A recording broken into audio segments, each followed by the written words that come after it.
Hello friends, this is Chetan. Recently जो हमारे विदेश मंत्री एस जयशंकर हैं, उन्होंने चीन को लेकर एक बहुत बड़ा स्टेटमेंट दिया, जिसमें उन्होंने ये कहा है कि भारत और चीन के बीच जो रिलेशन लगातार बिगड़ रहे हैं, उसके पीछे चीन का हाथ है। भारत तो चाहता है कि चीन के साथ जो हमारे रिश्ते हैं वो बेहतर हो, लेकिन चीन की ऐसी कोई मंशा नहीं है। एक्चुअली हुआ ये कि मिस्टर जयशंकर रोटरी इंस्टीट्यूट के एक प्रोग्राम में थे और इस प्रोग्राम में मिस्टर जयशंकर ने बहुत सारे इश्यूज को कवर किया, चाहे वो इंडिया चाइना रिलेशन हो, चाहे वो इंडिया पाकिस्तान रिलेशन हो, चाहे भारत की अर्थव्यवस्था हो जो लगातार मजबूत हो रही है। और फ्रेंड्स, इसी प्रोग्राम में मिस्टर जयशंकर ने संयुक्त राष्ट्र में सुधार की बात भी की। इसी के साथ उन्होंने ये भी बताया कि भारत किस तरह एक अच्छे पड़ोसी की भूमिका निभा रहा है, लेकिन उनका मेन टारगेट अगर आप देखेंगे तो वो चीन ही रहा। और चीन को लेकर उन्होंने कहा कि भारत चाहता है कि दोनों देशों के रिश्ते बेहतर हो। भारत और चीन दो पुरानी सभ्यताएं हैं जो इंटरनेशनल पॉलिटिक्स यानी अंतर्राष्ट्रीय राजनीति के मामले में दुनिया के मंच पर फिर से उभर रही है।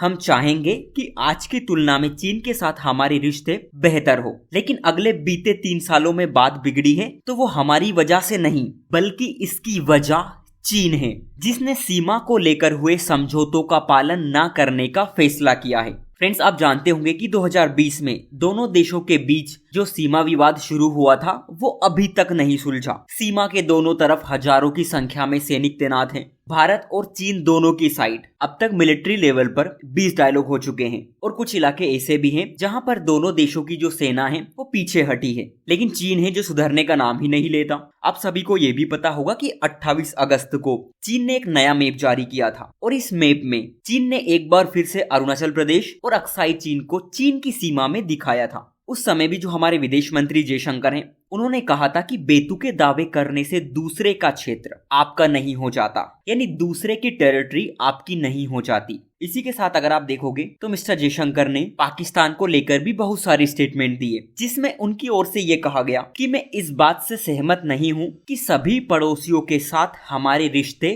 ठीक नहीं हैं। मैं मानता हूँ कि कुछ पड़ोसियों के साथ हमारे रिश्ते तनावपूर्ण हैं, लेकिन मैं आपसे कहूंगा कि पाकिस्तान की बात करें तो वो एक अपवाद है और इस अपवाद को छोड़ दिया जाए तो बाकी जितने भी पड़ोसी देश हैं उन सभी से भारत के जो रिश्ते हैं बहुत अच्छे हैं। फ्रेंड्स, आप सभी जानते हैं कि बायलैटरल रिलेशन के लिए आपसी सहमति कितनी मायने रखती है और पाकिस्तान के ऊपर इसी को लेकर जयशंकर ने यह भी कहा कि दो लोग अगर एक जगह बैठकर बात करें तो 20 मिनट बाद भी उनमें मतभेद देखने को मिल सकते हैं और ये नेचुरल है कि सभी पड़ोसियों के साथ सभी मुद्दों पर हमेशा हमारी सहमति नहीं बन सकती, इसलिए हमें रियलिस्टिक रहना चाहिए। अगर आप भारत और पाकिस्तान के रिलेशन देखेंगे तो उसमें बहुत सारे इश्यूज आपको देखने को मिल जाएंगे, चाहे वो बॉर्डर इशू हो, चाहे क्रॉस बॉर्डर टेररिज्म हो, क्योंकि पूरी दुनिया को पता है कि पाकिस्तान किस तरह क्रॉस बॉर्डर टेररिज्म को बढ़ावा देता है, भारत में आतंकवादी हमले करवाता है, सीज फायर का बार बार उल्लंघन करता है। दोनों के बीच जो इंडस वाटर ट्रीटी है, जिसे हम सिंधु जल समझौता कहते हैं, उसमें रिफॉर्म्स की नीड है, लेकिन पाकिस्तान इसका भी समर्थन नहीं करता।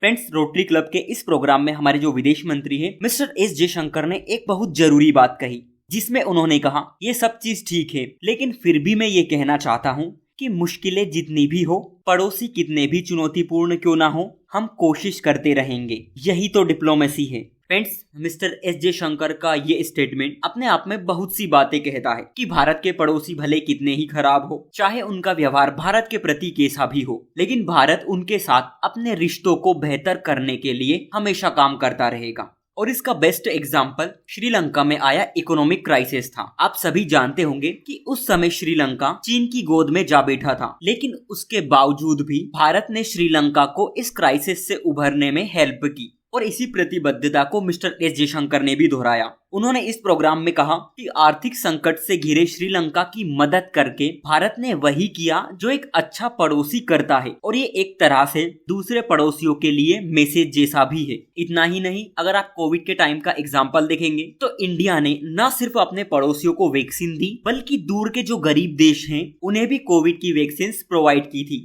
बट इस प्रोग्राम की बड़ी बात ये थी कि जो मिस्टर जयशंकर हैं, उन्होंने यूनाइटेड नेशन सिक्योरिटी काउंसिल को लेकर एक बड़ा स्टेटमेंट दिया, जिसमें उन्होंने कहा कि संयुक्त राष्ट्र सुरक्षा परिषद एक पुराने क्लब की तरह हो गया है, जिसमें कुछ चुनिंदा सदस्य हैं जो इस पर अपनी पकड़ छोड़ना ही नहीं चाहते। वो इस क्लब को कंट्रोल करना चाहते हैं, इसमें नए मेंबर्स को शामिल नहीं करना चाहते और वो ये भी नहीं चाहते कि कोई उनके तौर तरीकों पर सवाल उठाए। फ्रेंड्स, उनका ये message western country and China in सभी देशों के लिए था, जिसमें उन्होंने कहा कि मुझे लगता है कि ये एक तरह की नाकामी है और इससे दुनिया को नुकसान हो रहा है, क्योंकि आज दुनिया के सामने जो बड़े मुद्दे हैं, चाहे वो पीस स्टेबिलिटी हो, चाहे ह्यूमन राइट हो, चाहे फॉर क्लाइमेट रेफ्यूजी हो या फिर डिजास्टर मैनेजमेंट, इन सभी इश्यूज पर यूनाइटेड नेशन कम इफेक्टिव रहा। सो आज के लिए इतना ही। Thank you.